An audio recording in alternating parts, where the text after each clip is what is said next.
Salut les petits loups, alors on va refaire une vidéo explicative concernant la vente d'objets 3D, que tu as le droit de vendre ou pas, parce qu'apparemment ça fait débat, c'est le grand débat. Est-ce qu'on peut vendre n'importe quoi sur les marchés de Noël? Oui ou non? Est-ce qu'on peut vendre des Pokémon? Est-ce qu'on peut vendre des choses comme ça, par exemple? Voilà, pour se faire de l'argent et rentabiliser son impression 3D et vivre de sa passion de l'impression 3D. Alors on va y répondre ici en vidéo. Et je vous souhaite une bonne vidéo. Abonne-toi, like et partage. Et je t'attends surtout dans l'espace commentaire. Chez LV3D, par exemple, on vend des objets 3D. Comme par exemple des choses comme ça. Voilà.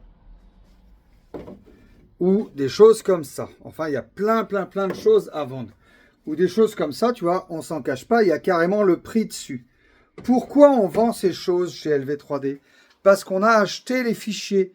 C'est-à-dire qu'on a acheté le travail de modélisation. Le travail de la personne qui a modélisé, qui a fabriqué le fichier. Et vous savez qu'on est centre de formation agréé CPF et Calliope. Donc si un jour tu as besoin d'apprendre à modéliser, eh ben, n'hésite pas, tu pourras aussi modéliser tes propres objets. Et tu pourras ainsi faire tes propres objets et tu pourras les vendre. Mais alors, très bien. Donc, quand tu possèdes le fichier, que tu l'as acheté et que tu as le droit de le vendre, parce que tu peux acheter un fichier et ne pas avoir le droit de le vendre, s'il y a le dollar barré. Ça s'appelle les licences Creative Commons. On ne peut pas tout faire. Par contre, il y a des choses qui sont exposées chez LV3D qui sont juste à l'exposition. C'est-à-dire qu'on n'a pas le droit de les vendre. Comme par exemple, hop, voilà, ce Pokémon-là. Tu vois, ce Pokémon, d'ailleurs, c'est bien marqué, c'est bien spécifié, objet de décoration non destiné à la vente. Donc, qu'en est-il de toi qui fais tes petites réalisations et que tu vends ça sur les marchés de Noël?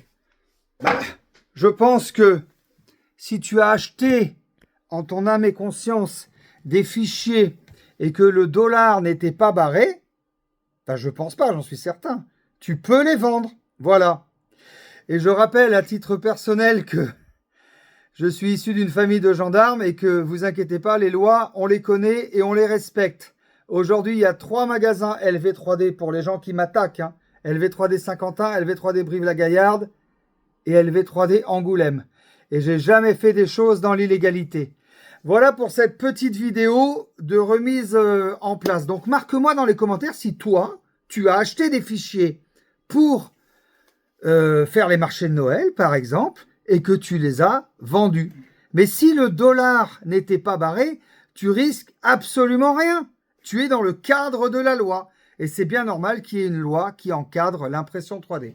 Quant à nous, on va continuer à modéliser nos propres objets, comme des choses comme ça, parce que franchement, je le trouve énorme.